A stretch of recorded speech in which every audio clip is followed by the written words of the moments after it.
Go. Hello everybody. This is Gideanet coming again. This is Gideanet of Network of African Youth for Development.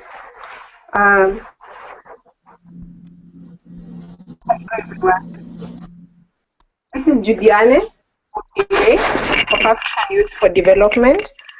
We are back again today discussing the progress of the implementation of SDGs in African countries. So today we have the NAID SDGs team from Somalia with us, and we're going to touch on the progress that they've made, the challenges that they're encountering, and the future plan. So without further delay, I welcome the team from Somalia. If you could kindly introduce yourselves to the people, please.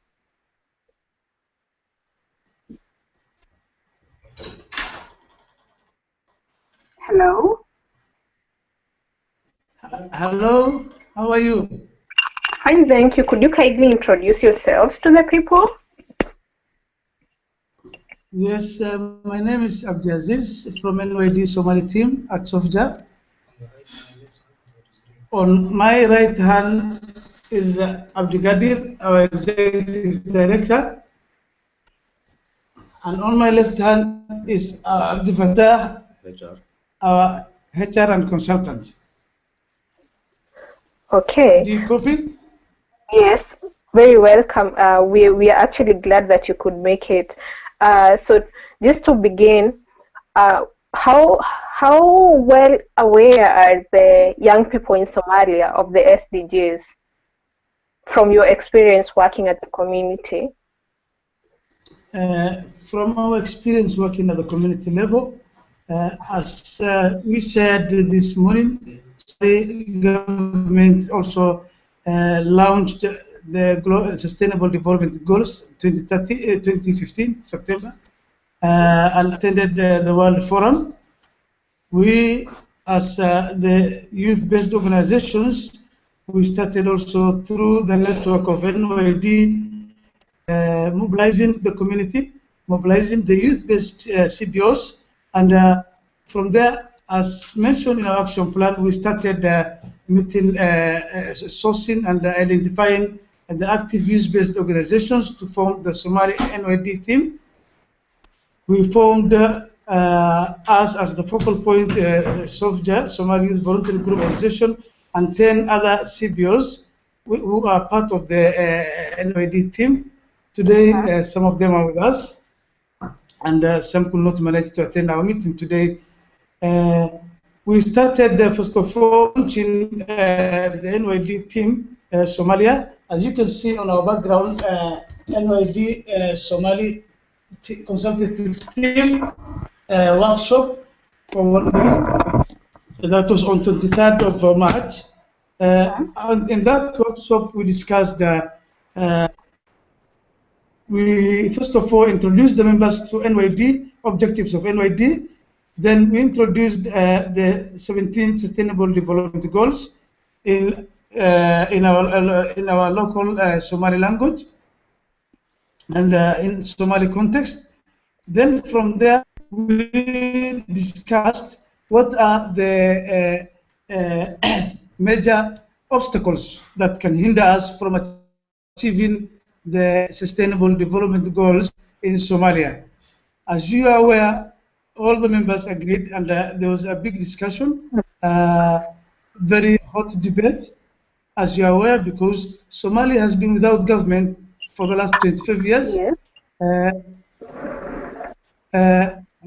People have been fighting inter-clan, religious wars, insurgent wars, and still our federal government is supported by the international community and also supported by the African Union mission forces, which are not operating the whole of Somalia. Majority parts of Somalia is still controlled by insurgents, so insecurity was #1 obstacle that can hinder us achieve sustainable development goals. And #2 is government, because we don't have a proper central government. You can imagine a country without government for 25 years. We are struggling with security and life. So nobody is now, people, it's very hard to talk about sustainable development goals. That's how the members agreed. And the major obstacle was security and lack of central government, proper central government. Our government is still weak and doesn't control majority of the parts of Somalia. You copy that? Yes, yes, I do. Just hold on as I introduce the other teams, and then we'll get back to discussion, okay?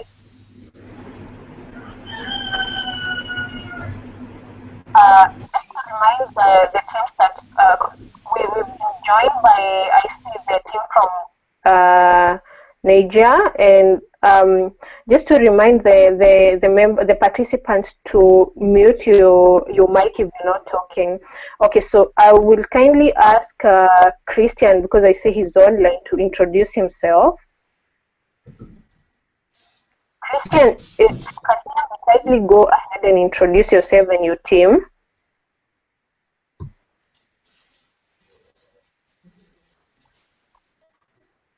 Okay. All right. Then probably we could have the team from Niger.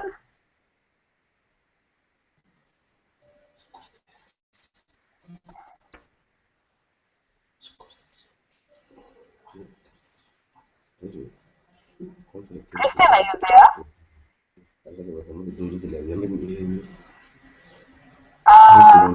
Okay. Then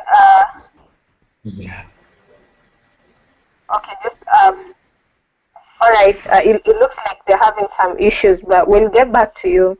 So we've just had an initial report from the Somalia team, and we're actually glad that you were able to meet and start discussions and probably come up with ways of how you could move ahead. So from there, we know that Somalia has been faced with a lot of issues, as you mentioned, insecurity and even central government.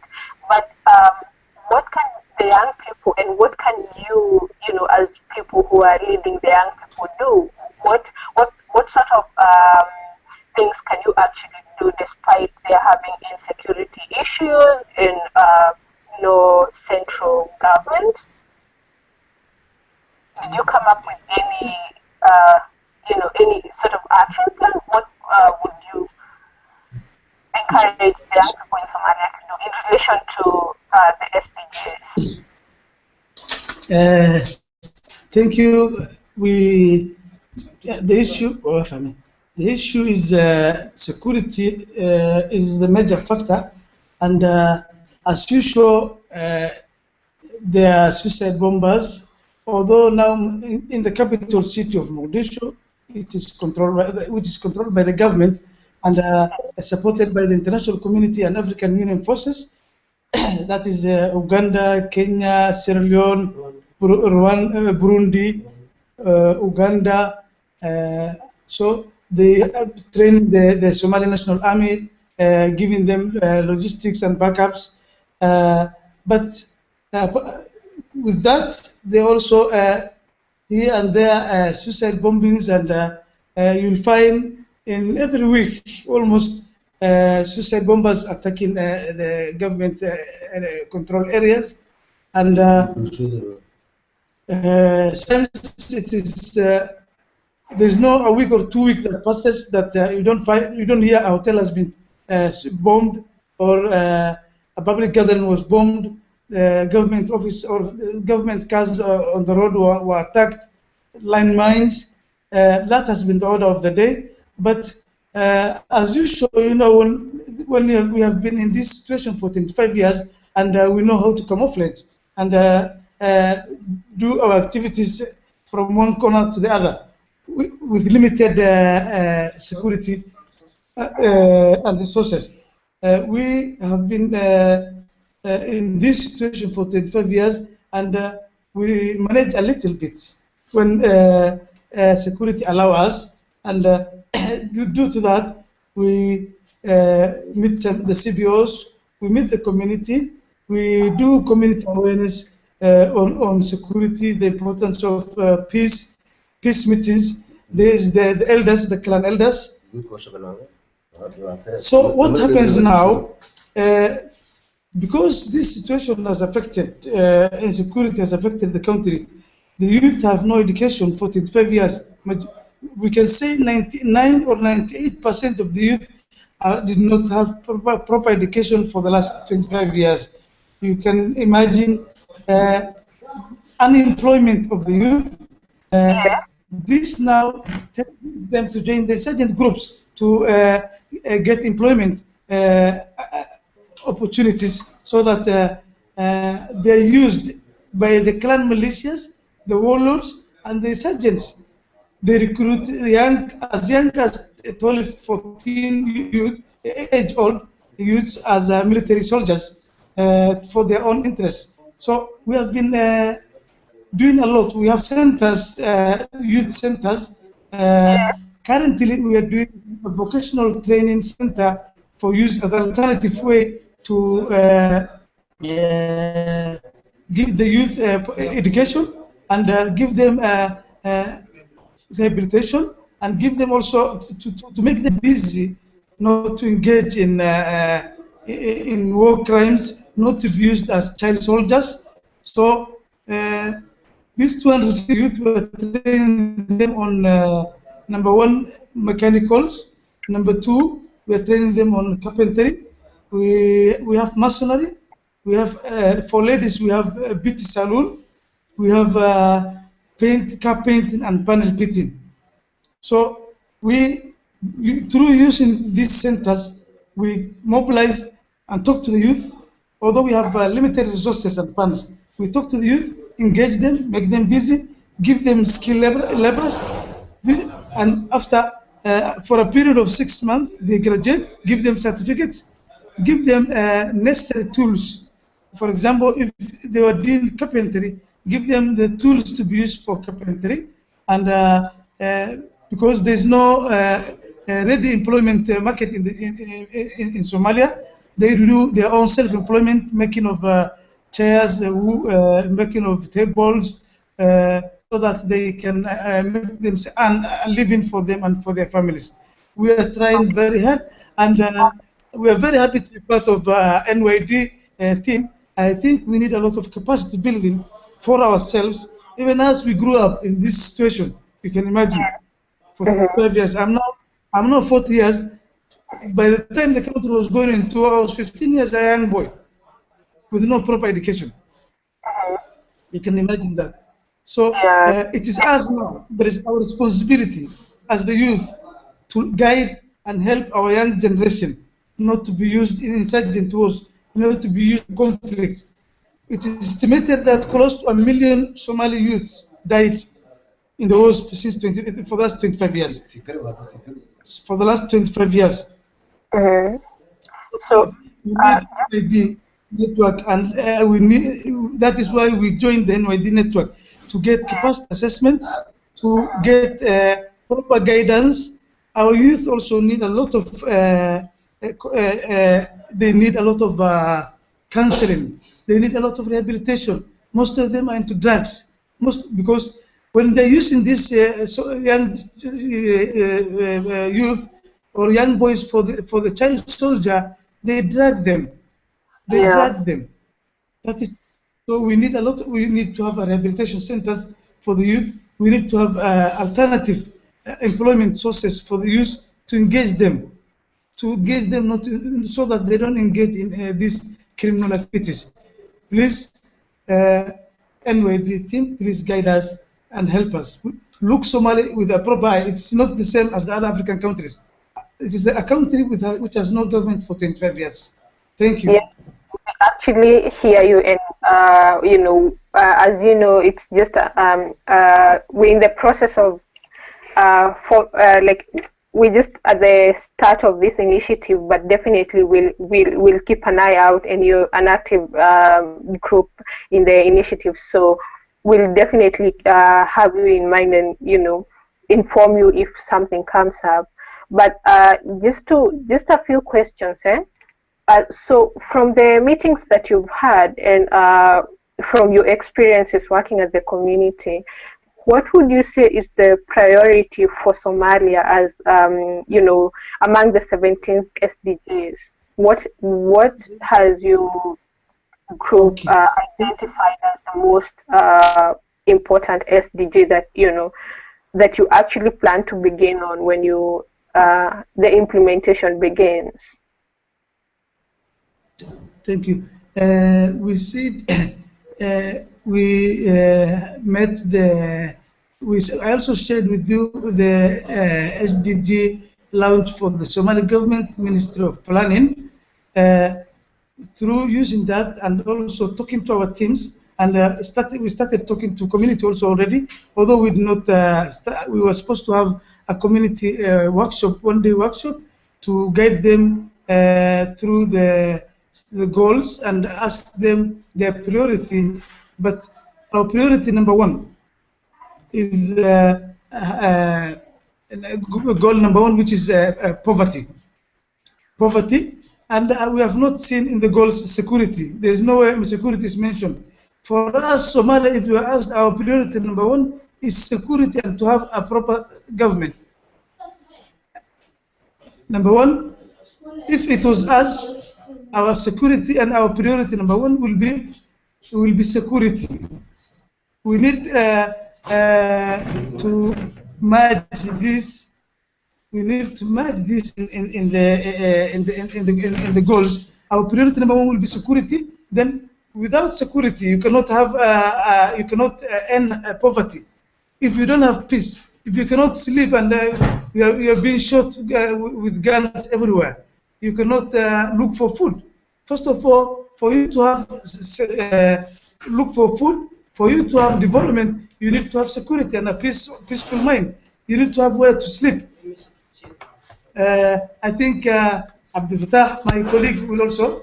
I introduce you also to our gender equity lady. Becca is with us also. She joined us now. Okay. Hi. Yes, hi. Would you like to introduce yourself to the people? Okay, I'm Becca Abdullahi. Yes. Your name? My name is Julianet. I work with NABE, and I'm hosting this meeting today.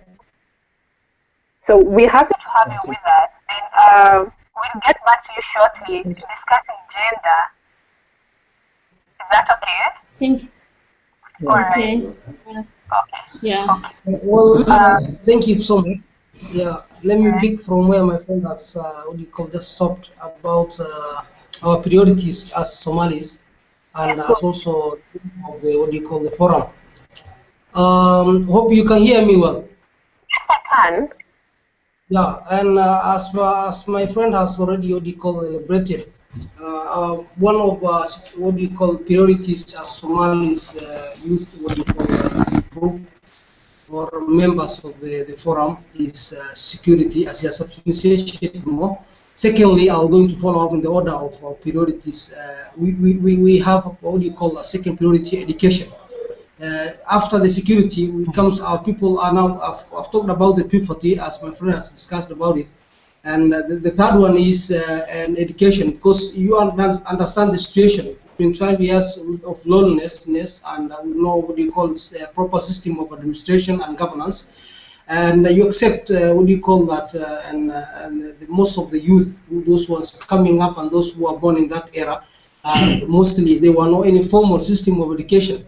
So the education will have been an issue that is also a priority in this case. Thirdly, fourthly is an issue of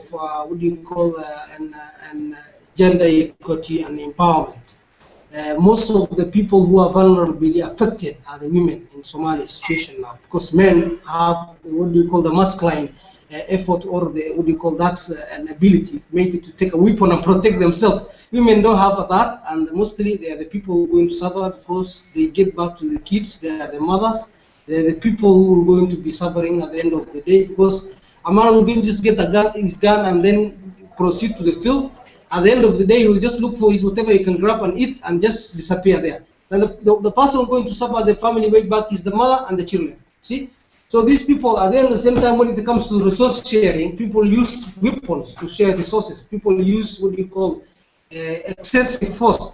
They cannot do that.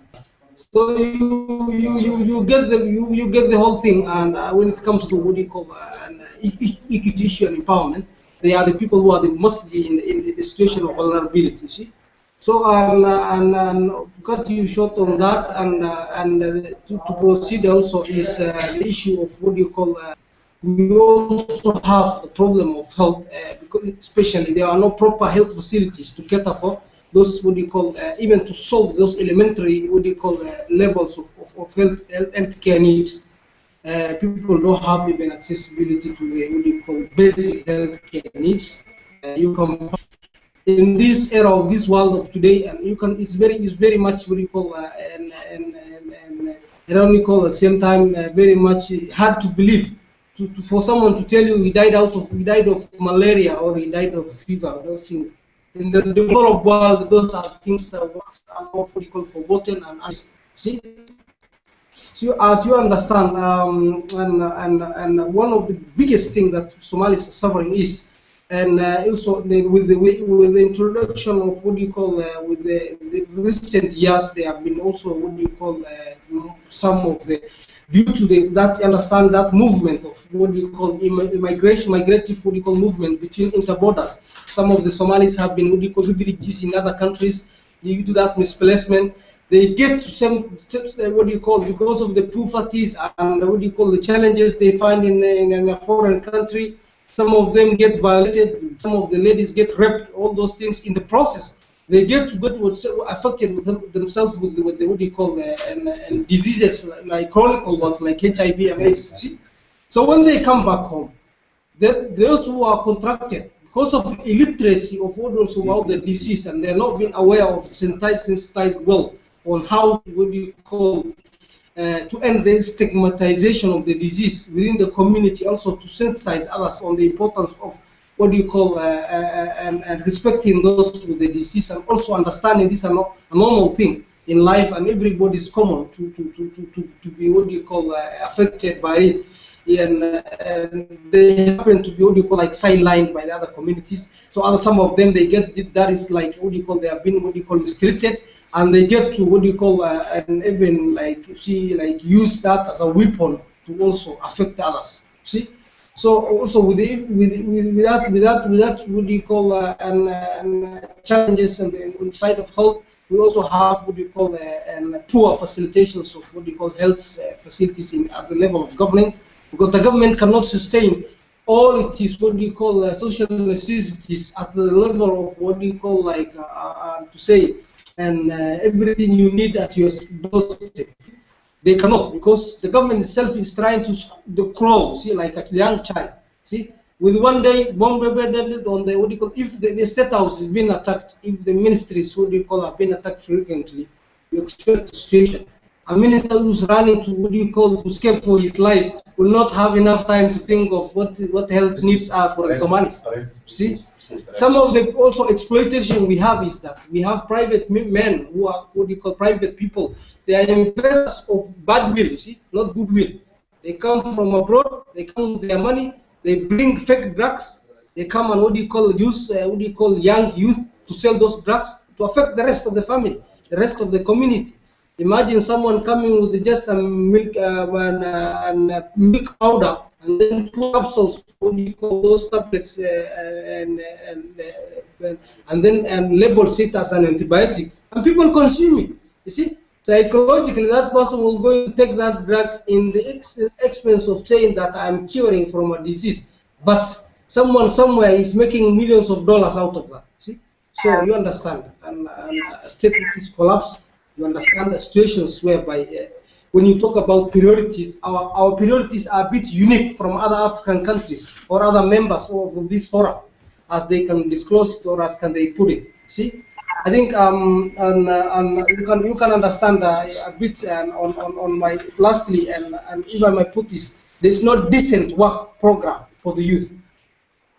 Even the few who have been educated in the bordering countries or the neighboring countries, when they come back home, they don't have decent work program. The decent work program, what I mean is that there's no any system or any institution that has the enough resources who can manage their employment needs. You see, we think of what like the youth, the government sometimes talking about like in collaboration of international labor organizations creating some decent work program, Somali youth forums, all those things. But all in all, whatever that happens is that there is no any what you call a framework, a national framework that leads this to the end, whereby youth can easily be seen or be concluded as this a decent and what do you call a productive youth of a nation like Somalia. With that few notes, I think I say thank you and take it back to my friend. Carol, thank you. To add on what my friend concluded. Hello? Yes, just a minute before you go on. Okay. Our colleague from Niger is online. Just hold on. Hello?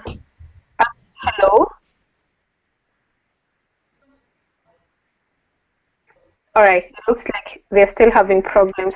So, okay, we can go on.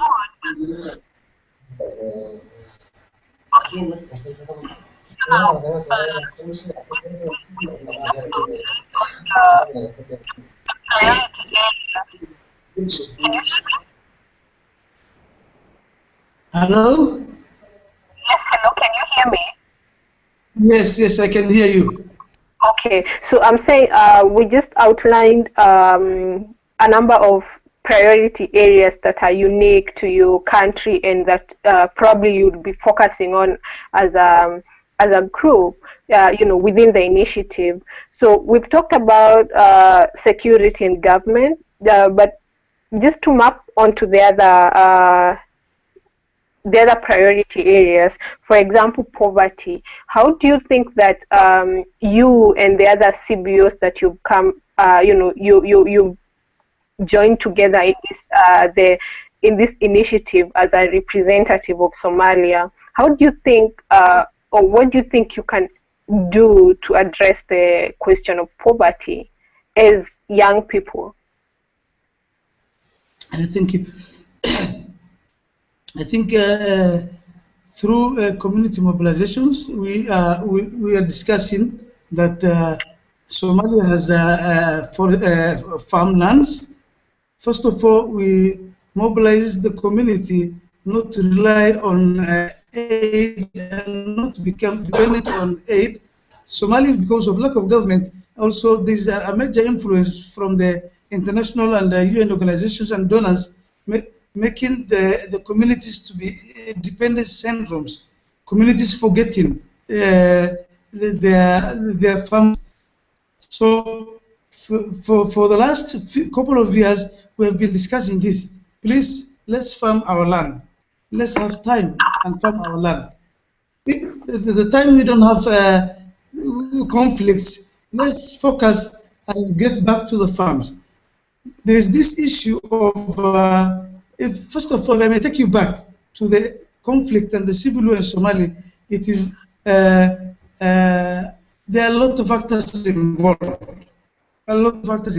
International community, neighboring countries, a lot of factors are involved in this. It is very complicated to understand. It's something that I can't even discuss over Google Hangouts for my security reasons. So it's very complicated, and we have a lot of issues on ground that we cannot talk on phone or video or on Google Hangout unless face to face. Because in this conflict, people all over the world, name from everywhere, have big interests. So what we are focusing now, for example, I give you a small bit issue is goal number 5, goal number 15, that is use of land, protect and have proper environment, protect the environment, to stop by the major problem we are facing in Somalia is export of charcoal to the Gulf and Arab countries. Our forests have been degraded. Deforestation has taken place. I'll share with you a report, a concept note and a report just prepared, finished. We are planning for a tree planting day on Global Youth Service Day tomorrow on 17th. So I'll share with you that report. It's detailed and you can find out all the actors involved in the charcoal burning. You can imagine in only 2014, more than 250 million US dollars were made from charcoal burning, export of charcoal to the Gulf and Arab countries. That means every shipment that carries 100,000 bags of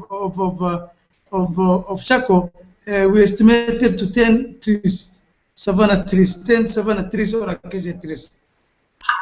This degradation of now stopping poverty, we are trying to create awareness on environmental sustainability, to stop charcoal burning, to sustain our environment, because once you create and clear all the forests, there will be soil erosion, no retention of water, no attraction of rain.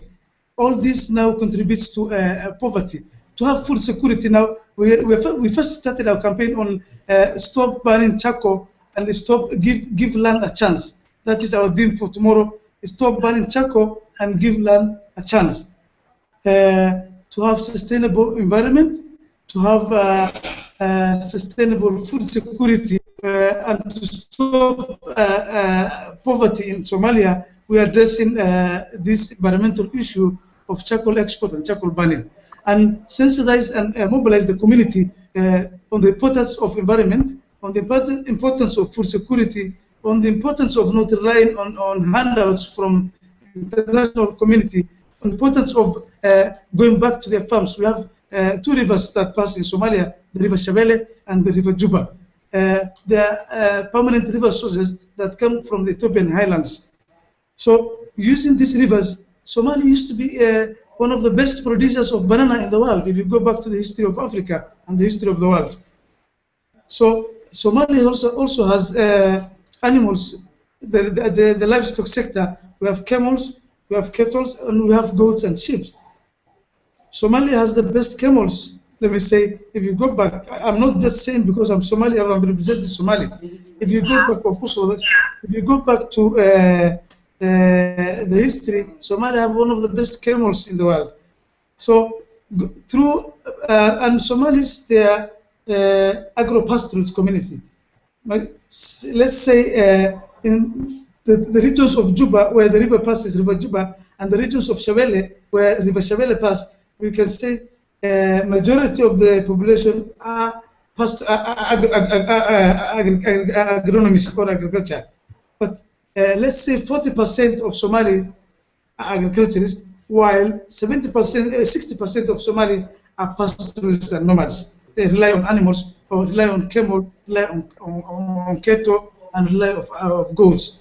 So these 40% are the food basket of Somalia. They are the ones who produce the food for Somalia, apart from the surplus that we import. But now, due to lack of government, there are a lot of handouts and a lot of importation from out of the country, because we don't have, even if we farm, we don't have proper factories to process our agricultural produce. So just creating awareness on environmental protection. Thank you so much. Okay. I was just going to ask a follow-up question. So you just hello? Yes, please. I'm getting. Okay. Okay.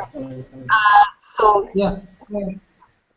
You just said that one of your priorities would be to encourage the people to go back to agriculture, to go back to the farm, right?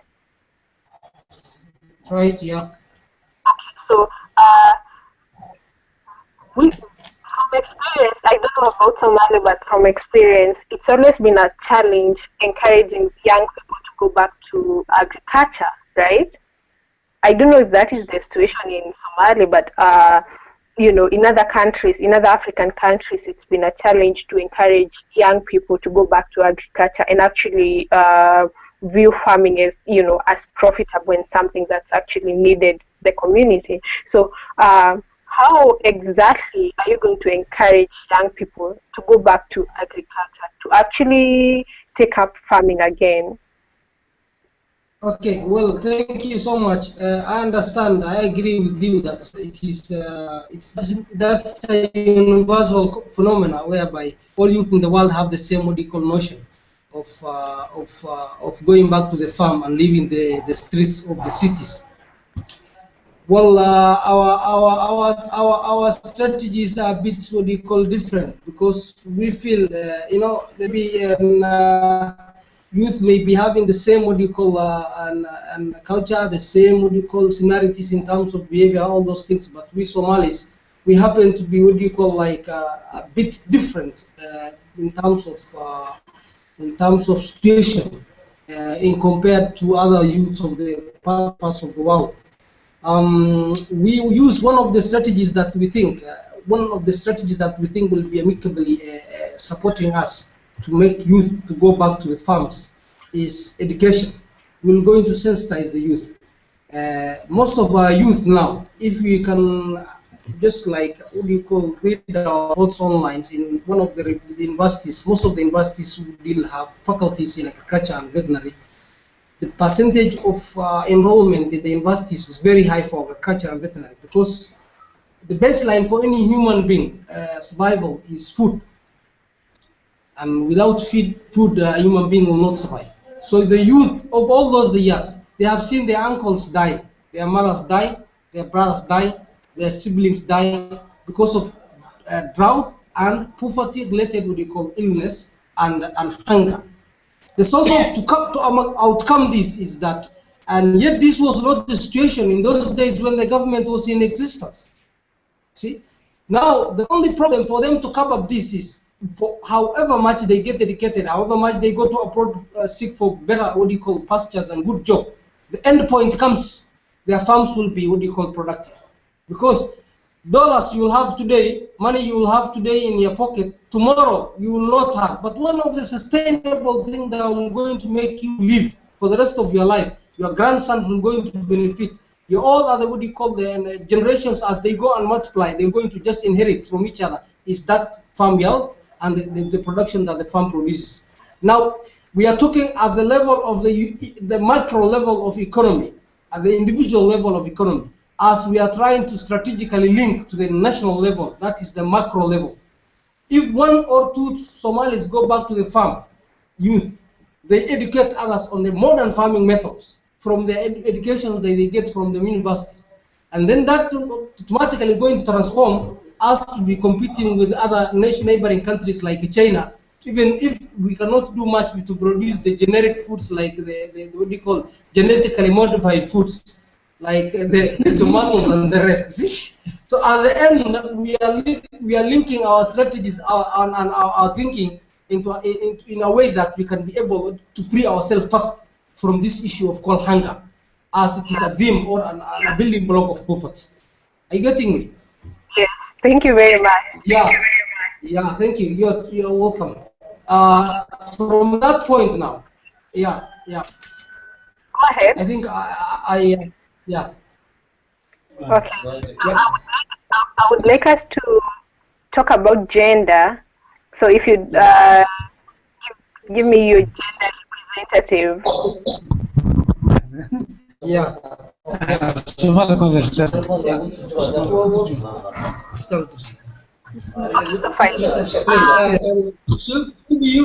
be talking in Somali, our native language, and then I'll be having the pleasure to translate that to you.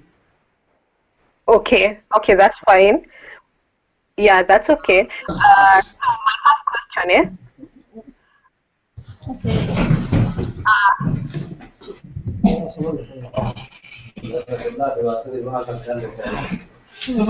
Okay, you can raise your question and then I'll translate to her.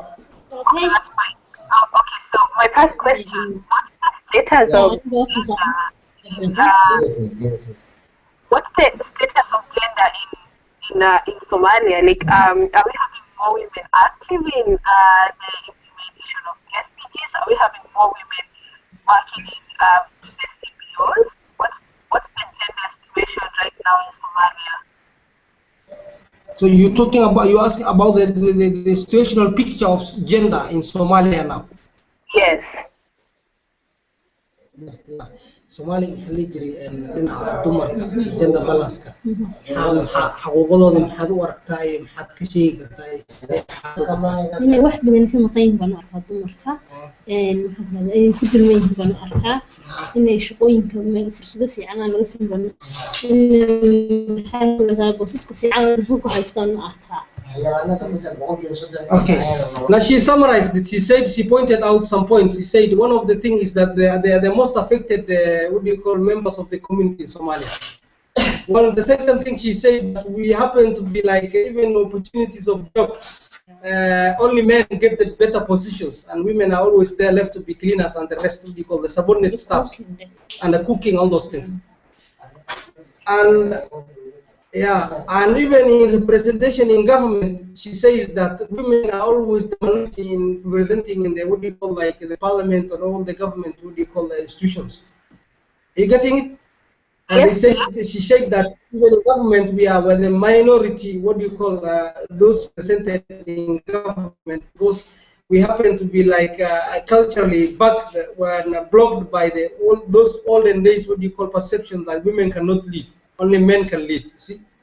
Yeah. And finally, that and women empowerment in Somalia, though it is coming up now, it is not, what do you call, at any level of saying that it is now stabilized to be well respected and very much, what do you call, materialized. Okay.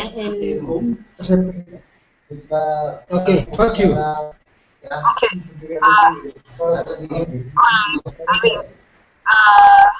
Of course, this is not an ideal situation that we would like to have. But what is an ideal situation? Like, at what point can we say that women in Somalia have achieved equality? And I'm not just talking about. We're talking about in their homes, at the household level, at the community, and in the government, just like you said, is less representatives. So in the implementation of these development goals, so at what point can we say that women in Somalia have achieved gender equality?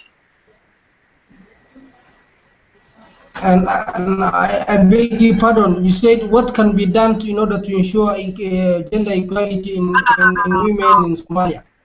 No, sorry. My question is, she has just explained, like, how the situation is right now, right? And you said that women are the most affected people. They're less represented in government, and they have lesser opportunities compared to men, right? Yes. Okay, so now, what would the opposite of that be? What would be an ideal situation, like when we talk of Somalia that has women well represented and women with equality? What would that look like?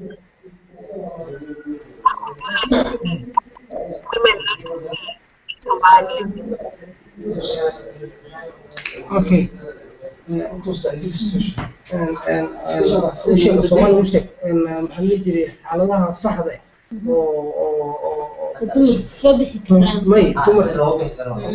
caqabadaha iminka weydiisay sida looga bixi karaa saasaan u fahmeen waxa looga bixi karaa iyadoo kow dumarku aqoon la yeeshaan oo waxba la baro iyadoo maxay tahay hoos loo eego oo maxaa hay'adaha xuquuqul insaanka oo kale ee dumarka eegaan iyadoo maxaan ku dhahdaa waddanka Soomaalidu dhaqan bay leedahay oday dhaqameedka lagu noqdo laga dhaadhiciyo dumarku hadday sidooda aan khalad waxyaalahaas kala laga karaa caqabadaha okay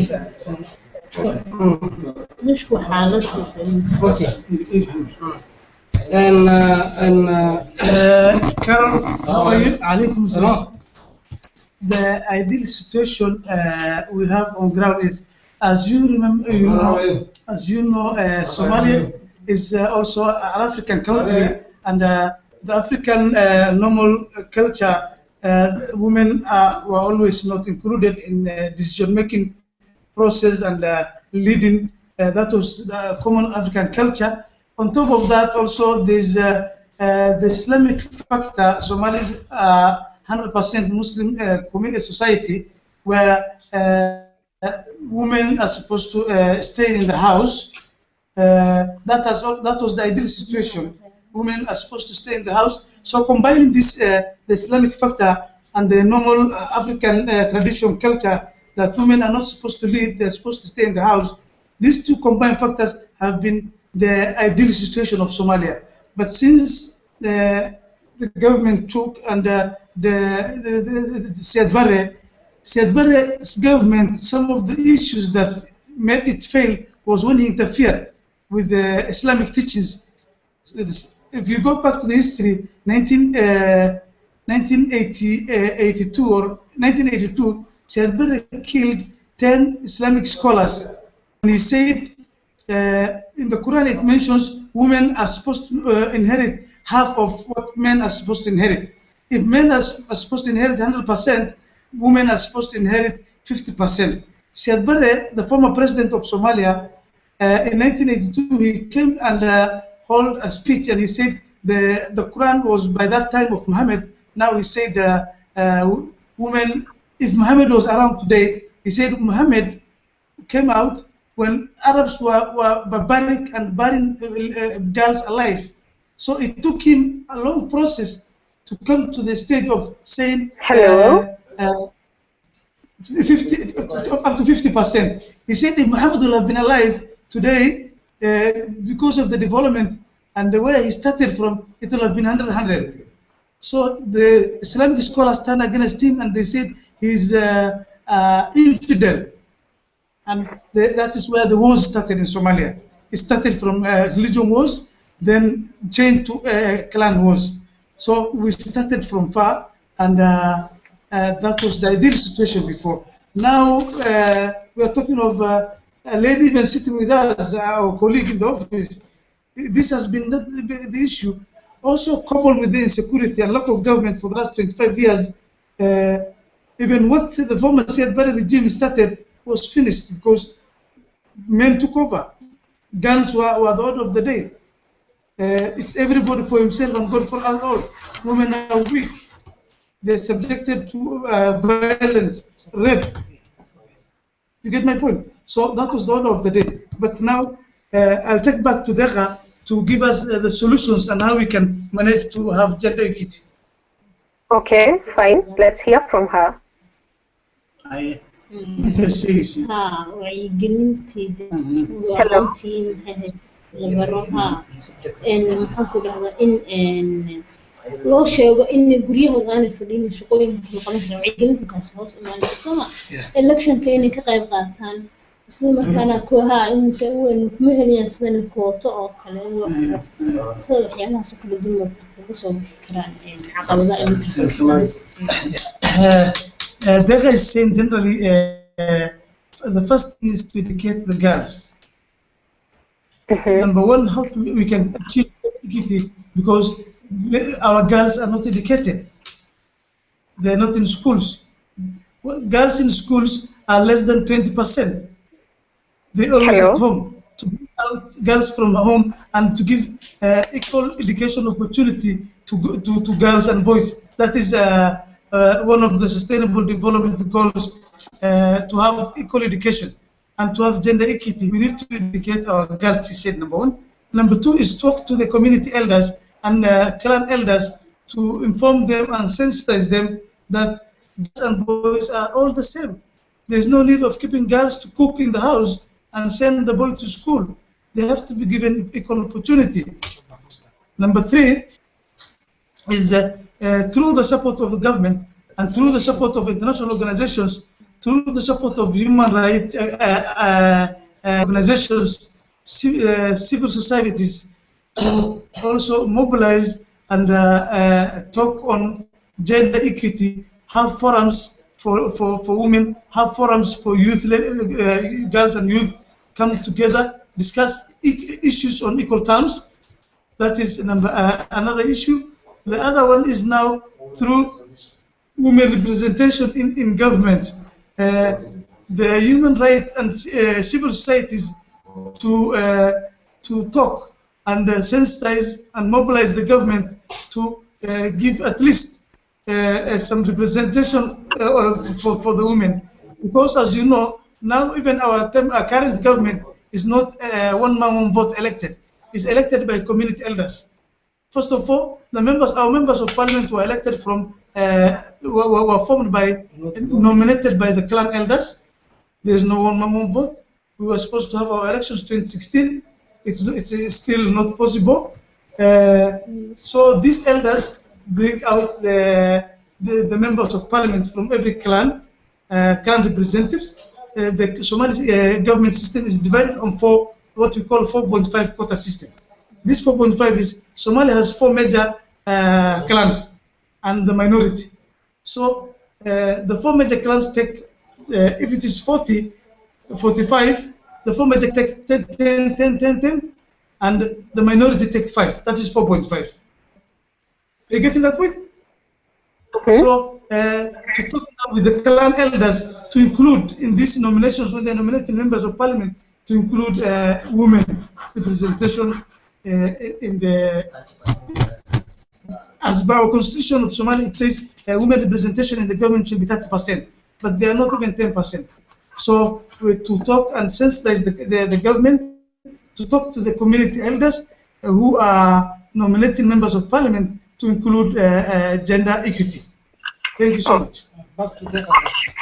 You're welcome. I just have one more question for gender, right? So just as you've explained, religion, is a big issue when it comes to achieving gender equity. So in a place where people still value their religious beliefs, how will you talk to them? How will you sensitize the community and even people who hold authority, like for example the clan elders? How will you sensitize them to actually start including women more? How will you face this big challenge of religious beliefs? Madam Dinta weyn waay diintana hadii leedahay dumarkii kulay joogaan arrin diinta waa arrin faragelin karin arrintaas soo loo kala dumarka diintu waxay u diiday laba wax oo kaliya wixii ka hooseeyo oo dhan bay qaban karaan minister bay noqon karaan madaxweyne ku-xigeen bay noqon karaan xaakin iyo madaxweyne bay u diiday Soomaaliya labadaas oo xildhibaanada bay noqon karaan agaasimayaalka bay noqon karaan macallimiinta bay noqon karaan oo kala dhan way qaban karaan.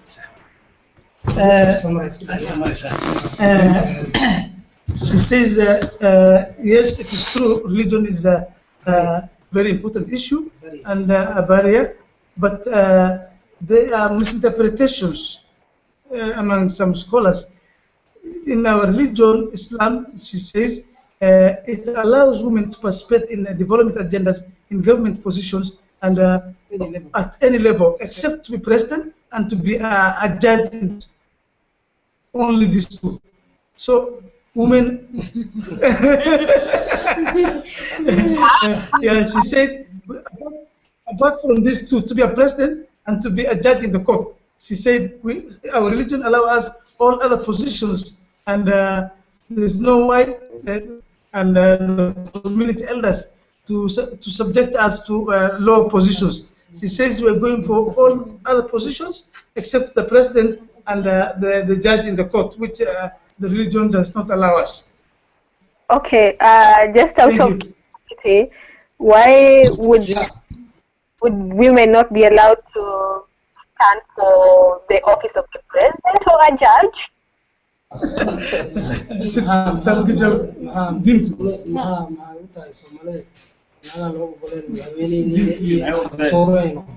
labada diinteedana golayn waxay u diidan tahay diintii mar haddii diidaba anagu diinteeda islaamka diidan tahayba haa taama laga hadli karaa. Yeah, well, she's saying the beliefs of a religion what do you call beyond questionable, what do you call levels, you see. So she says, as per my belief and faith, whatever my faith directs me, and I believe to stick it. But there are more any levels of what do you call representation my belief has allowed me.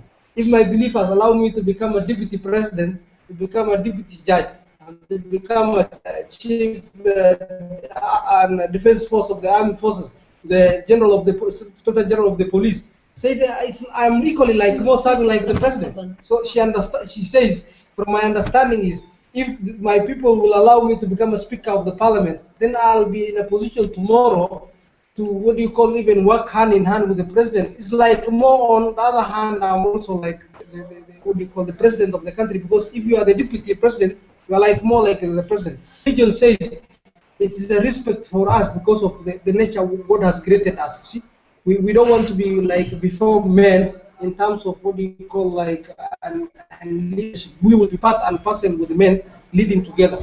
That is what she says. Okay, I will respect that. Okay, thank you. Okay, so just one more question on gender before we move on to other things, and we're almost coming to a close anyway. Just one more question on gender. So what programs are you, as an initiative that is representing Somalia, what programs are you coming up with to ensure that women are more represented, to ensure that women are actually included into the processes of development? What programs have you come up with, or are you thinking of coming up with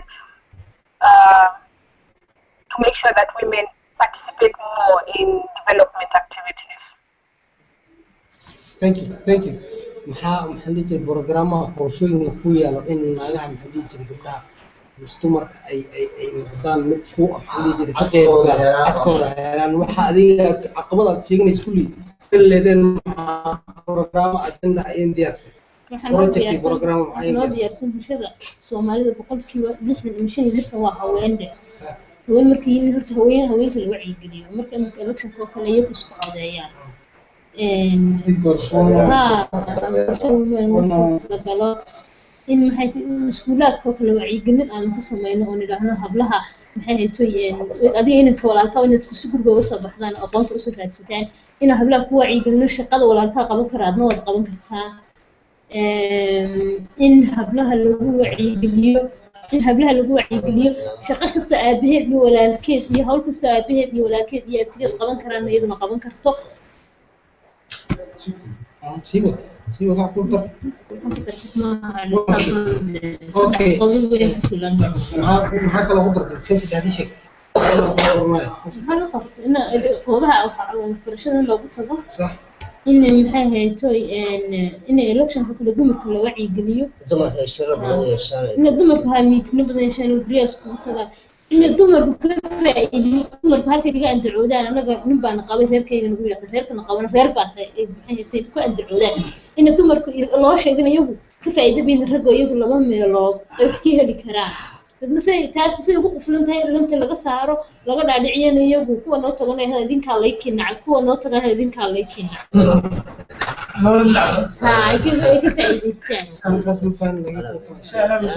okay, and she says what do you call they are different, what do you call depending on the need and the scarcity of resources and what do you call what do you call the challenges that we foresee to come in the future. She says I can summarize now in a nutshell a number of projects or programs that we can use to tackle the gender inequality or imbalance. One, she says that we must have what do you call girl child education. We have an initiative or a program in place that allows every girl child in a family how to get educated. See, and a program that desensitizes and mobilizes every community or any society of what we call the community, that allows girl child have the right to get educated, and they have been given what we call the opportunity to go to school. Secondly, she talks about in terms of resource sharing, especially in the employment sector. And for any 2-3 what do you call positions that are maybe in the civil societies, or what do you call in any other non-profit organizations, or any other what do you call governmental sectors, and any 2-3 positions that are vacant, always we must give more to women, like 2. See, are you getting 2 more positions? Yes, yes. To be given to women. See, the other issues that and we must create what do you call the like non-formal education programs, or what do you call projects for the mothers who have not had the opportunity to go to school, so that they can be having a what do you call upright bringing up of kids, of their kids, their children, especially the girls, girl child, so that they can understand the importance of what you call, when you educate one girl child, you have educated the whole community. When you educate like 10 boys, you have educated what you call like 1 person or individuals. But in educating one girl child, you have educated the whole community. That's what they has put now in what you call among their own what you call programs. And finally, she says that we must have what do you call that? What do you call a forum or a sensitization? What do you call and project that will allow the women are part and a parcel of the society. They have the important what do you call to take part in any developmental shares of the community, and they have the right to be given their what do you call slots in the society, and also being given their positions in terms of representation in government, and also equally participate in any what do you call independent and what do you call democratic representation. The other issue is for us to fight amicably the issues of girl child, what do you call and women empowerment in the situational context of Somalia. She said we must fight and with all our what do you call and resources and what do you call understanding that the FGM is completely what do you call outlawed or completely what do you call eradicated. What I mean by FGM is we understand the female genital acts like what do you call what do you call cultural what do you call issues, outdated cultural values or practices, especially the Somalis and what do you call more linked to the Arabs and the Asians. But now, so much what do you call common in the Somali because of what do you call the effects of fearing that maybe the girl child is not genetically mutilated, or she's not circumcised, although taken under all those what do you call the cruel practices. She may be like indulge herself into what do you call acts of fornications, or like what do you call go astray, like indulge herself in acts of prostitution, all those things. So such kind of cultural what do you call understandings and what do you call outdated what do you call beliefs should be educated in only a way of trying to create a sensitive educative forums whereby unorganized what do you call programs and projects are formulated with its own what do you call resources and led by the ladies, managed by the ladies. We don't mean that she said that the ladies should only be the what do you call the leaders of this kind of what do you call a movement or sensitization, but men should also be part. But the stakeholders are women, because those who are going to be affected, those who are going to benefit are women.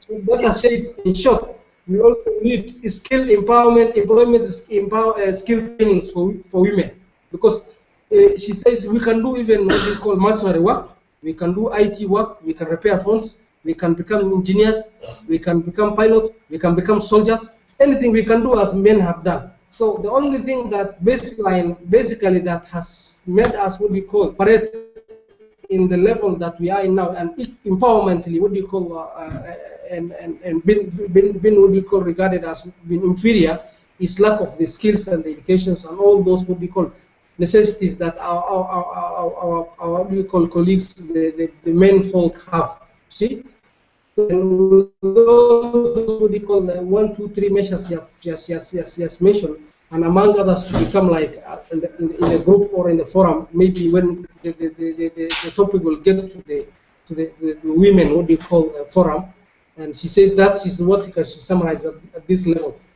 All right, thank you very much. Definitely a lot of activities needed, to achieve gender balance, but, we're lucky that we have your team there to represent us and to work towards gender equality. So one last topic of discussion before we go is ICT technology. So, and this one, could be answered by anyone in the team.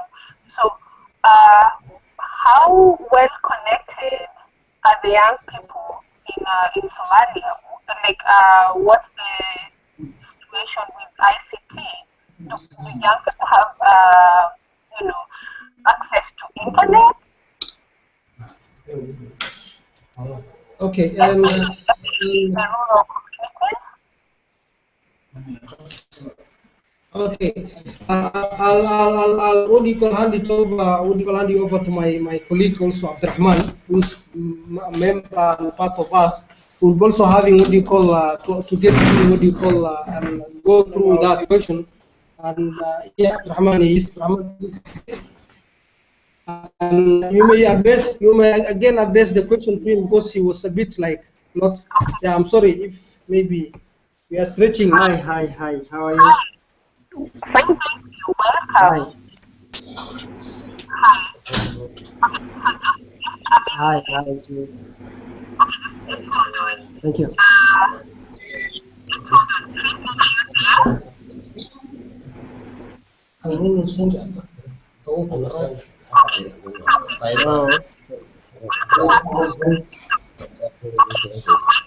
Is how Hello. can you hear me? Yes, I can hear you now. My question is, are the young people in rural communities in Somalia, in terms of do they have access to internet? Yes. Actually, internet. Yes, we do have access to internet. No. Okay, when it comes to rural abnormalities, there are no concrete, kind of connection in ICTs in the rural areas. But in the cities like Mogadishu or cities like Ismail, Baidoa, they are quite, significant in terms of access to internet. But in the rural areas, we don't have any kind of access to internet. So now, my other question is, with this, the NAID SDGs initiative, we're looking to take, or rather to collaborate the efforts of young people or rural communities. And one of the ways that we're looking to do that is using the internet. So if the young people in the rural communities are not well connected in Somalia, how do you think you're going to tackle this problem? Because the internet is one way or one tool to connect people, to give people access to information. So if there's a challenge in rural communities in terms of internet connectivity, how would the Somali team handle this? Okay, let me help my fellow colleague Abdurrahman. Well, it is more of like when we are talking, we have previously discussed about major hindrance or challenges in Somalia, barriers. If security is a major issue, we don't have. I think you concur with me. Internet is not an issue to be discussed, but and as it's part of and the issue. If I'm running for my life, and the issue of internet connection should not come in. But just for for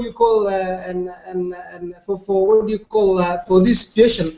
And we are trying to make our youth be connected as much as we are others in the other parts of the Africa and the world. But at this level, we can only able to connect each and everyone is by trying to create a forum whereby all the youth in Somalia meet city, you see. And yeah, and they can meet a place where like at the city, and where we can easily access internet. One of the major issues that we cannot have, even if we take this mobile, what do you call modems, internet connections at the rural areas, it is security-wise, it's impossible. Those insurgents, all those militias who are controlling the villages, they don't allow security internet, all those things, because of maybe the government and this what do you call military, what do you call support the international communities, all those things. They may what do you call connect them, or may surveil them through that. So themselves, they also what do you call, even this humanitarian what do you call gadgets like the GPRS for what do you call project sites, monitoring what is going on in the project is not allowed. Even the Troya phones are not allowed. Smartphones, they are not allowed. See, so there's a security hitch at that level in the rural areas. So when we are talking about all those issues being surrounded by the security barriers that are in there all over the country, but it is more of in-depth, what do you call, and more of highways than in the city. The security, what do you call, barriers are more concentrated at the rural areas than at the city. Now the only alternative we can collide, or we can what do you call, cooperate with this youth, is by trying to have another alternative of trying to use rural areas and identify those focal what do you call leaders of the rural areas, the groups, in terms of gender balance, all those things, and then bring them together at the city, like through Somali Youth Forum or the NYBD group. They can organize that. If they get assistance from any other part of the what do you call youth forums in the world, like and this one, and then they organized a whole convention like the youth of Somalia in one place, like a city, where they be like lodged and even accommodated for certain days or even a week, and then they can have a forum like those teleconference, the what do you call screens are then in place. They can discuss online connections that happen like that. But at the present, we can only do that. In the near future, maybe we don't know if things will change. We may have connections, electricity, what do you call, other social necessities at the rural areas. That is the situation we are talking on. For those who are at the end, they think this is a movie, like you see, a story session, but it is the real picture, my dear sister. That's the real picture on the ground. Yeah. To add one more thing. Yes. One more issue. Okay. Talking of ICT, when even Mogadishu itself having a 24-hour electricity system started this year. We do not have a proper unified power. Company. Every let's say location in town, Mogadishu has 16 districts. Each district maybe. Everybody has his own generator, gives electricity to 30, 40 families. Now, through the efforts from the government and from the community, they unified and formed one electricity company for Mogadishu. The rest of the city, we are talking of the capital city. We are talking of the capital city. When forget about now the rest of the rural areas, electricity is unheard of. Forget about the internet or ICT. There is no even electricity. That is the situation. Second, again, because majority of the country is still controlled by the insurgents, the Al-Shabaab group. These groups they don't allow, because the international community and the AMISOM or the Americans, they use drones sometimes. This remote control flight airplanes. So they get their targets through connecting of intelligence information using smartphones, GIS systems, and in the areas, given just having a smartphone is an issue. Forget about without even internet connection. We used to have in our telecommunication, we use Somali telecom network. The Somali mobile phone used to have internet connection. They give out orders 2 years ago that they talked with the private company that was given communication and internet through using your SIM card, you can buy internet bundles and browse the internet, use WhatsApp and Viber, whatever. They say we don't allow, and it has to be followed. So that the private company, the government question, even here right now in Mauritius, my smartphone, this one I have, it doesn't have internet connection. The internet connection I have is through the line. It's only the fiber optic. Why? Because they say they use for intelligence network. And the government questioned the private company, why? They said because you control only less than 30% of the country. If we don't apply, listen to the orders, they're going to cut off. They're going to cut off all the other 60% or 70% of the country they control, and we will not have business. So we have to listen to them. The day you control the whole of Somalia, we listen to your orders. That is the situation when it comes to ICT in Somalia. Thank you.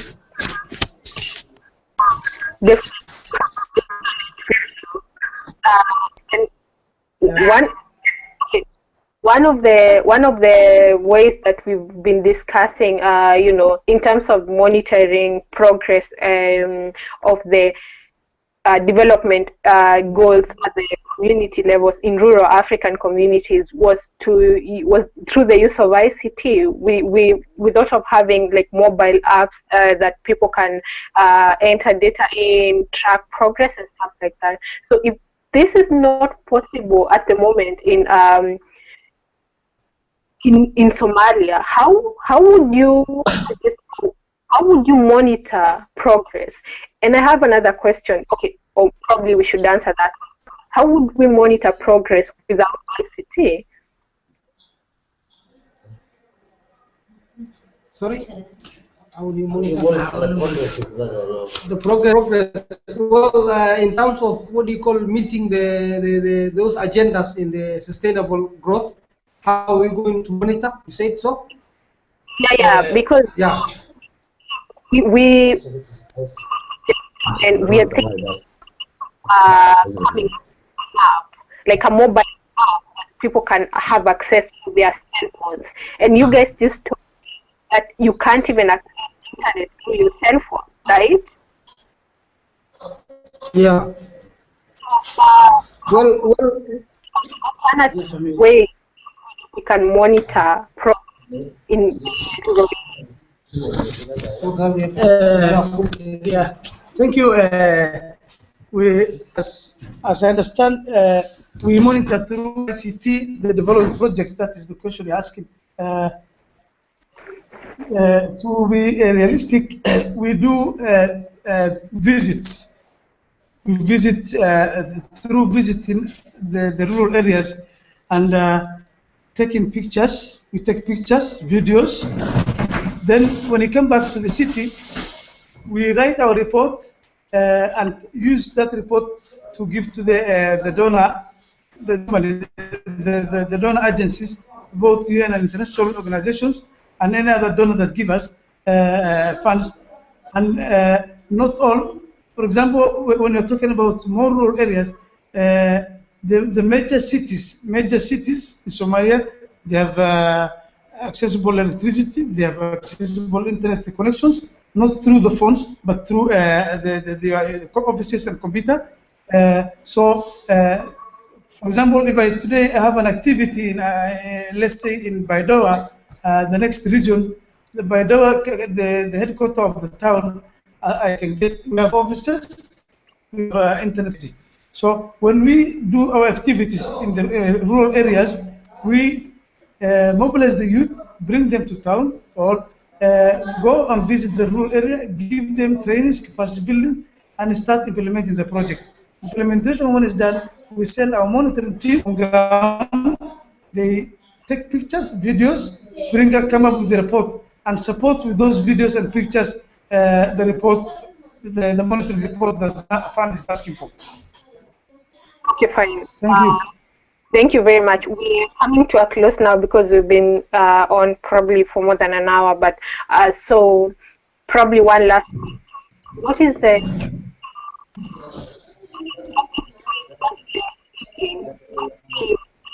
what are your concrete plans that you do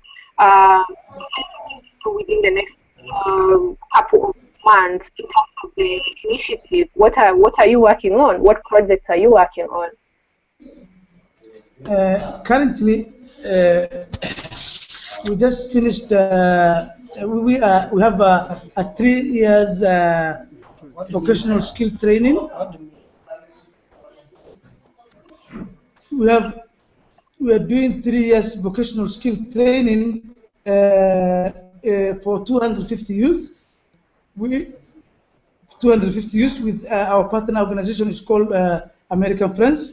We just finished the first year, and we started the launch on 6th April for the series of the project, training the youth on mechanics, carpentry,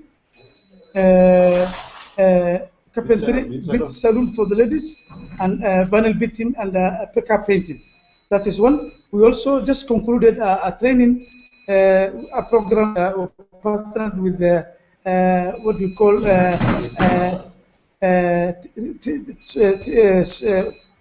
Transitional Stabilization Fund from USAID.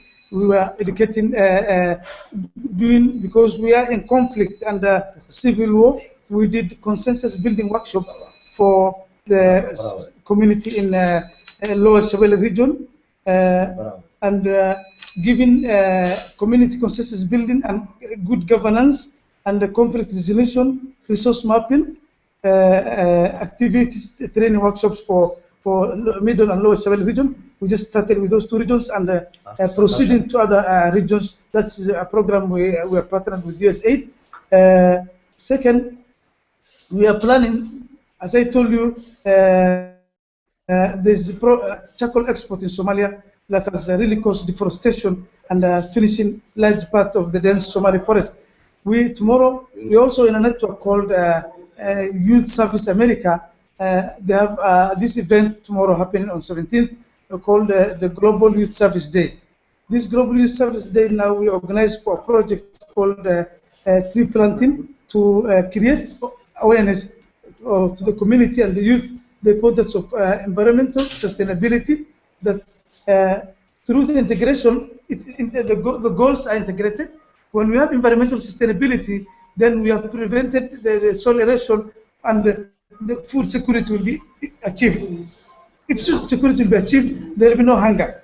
So through using the Sustainable Development Goals, we are trying to also, we have that program, that event will happen tomorrow, and we'll share with you also as our partner and colleague the event report. We have also other projects coming up, like mostly we're focusing on conflict and peace mechanisms and vocational training as an alternative creation employment for the youth.